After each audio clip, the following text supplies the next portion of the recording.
सुधीर एक मेधावी छात्र था। उसने हाई स्कूल और इंटरमीडिएट की परीक्षा में पूरे जिले में टॉप किया था। पर इस सफलता के बावजूद उसके माता पिता उससे खुश नहीं थे।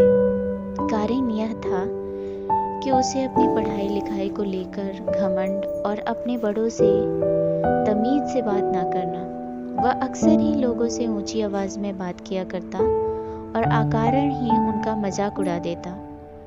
खैर, दिन बीतते गए और देखते ही देखते सुधीर स्नातक हो गया। स्नातक होने के बाद भी सुधीर नौकरी की खोज में निकला। प्रतियोगी परीक्षा पास करने के बावजूद उसका इंटरव्यू में चयन नहीं हो पाता। सुधीर को लगा कि अच्छे अंक के दम पर उसे नौकरी मिल जाएगी, पर ऐसा हो न सका। काफी प्रयास के बाद भी वह सफल ना हो सका। हर बार उसका घमंड, बात करने का तरीका इंटरव्यू लेने वालों को अखर जाता और वो उसे ना लेते। निरंतर मिल रही असफलता से सुधीर हताश हो चुका था, पर अभी भी उसे समझ नहीं आ रहा था कि उसे अपना व्यवहार बदलने की आवश्यकता है। एक दिन रास्ते में सुधीर की मुलाकात अपने स्कूल के प्रिय अध्यापक से हो गई। वह उन्हें बहुत मानता था और अध्यापक भी उसे बहुत स्नेह करते थे। सुधीर ने अध्यापक को सारी बात बताई। चूंकि अध्यापक सुधीर के व्यवहार से परिचित थे, तो उन्होंने कहा कि कल तुम मेरे घर आना, तब मैं तुम्हें इसका उपाय बताऊंगा। सुधीर अगले दिन मास्टर साहब के घर गया। मास्टर साहब घर पर चावल पका रहे थे। दोनों आपस में बात ही कर रहे थे कि मास्टर साहब ने सुधीर से कहा, जाके देख के आओ कि चावल पके हैं कि नहीं। सुधीर अंदर गया। उसने अंदर से ही कहा, सर चावल पक गए हैं, मैं गैस बंद कर देता हूँ। मास्टर साहब ने भी ऐसा ही करने को कहा।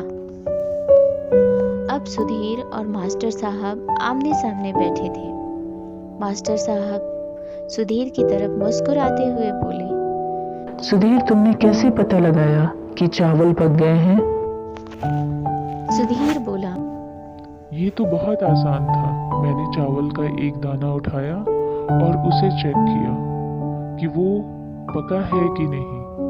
वो पक चुका था, तो मतलब चावल पक चुके हैं। मास्टर जी गंभीर होते हुए बोले, यही तुम्हारी असफलता का कारण है।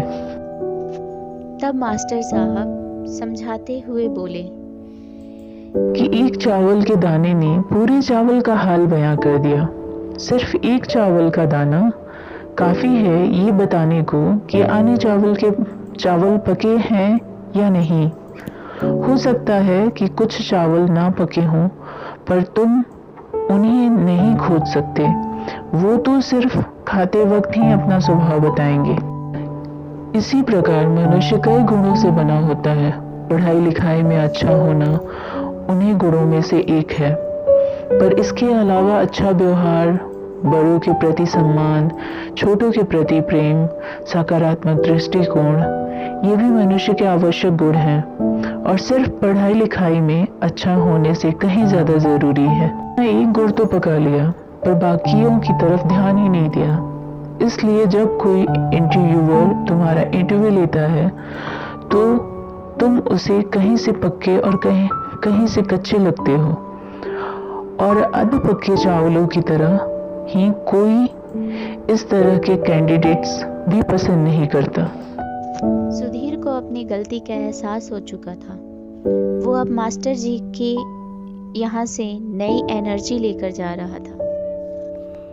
तो दोस्तों, हमारे जीवन में भी कोई ना कोई बुराई होती है, जो हो सकता है हमें खुद नजर ना आती हो, पर सामने वाला बुराई तुरंत भाप लेता है।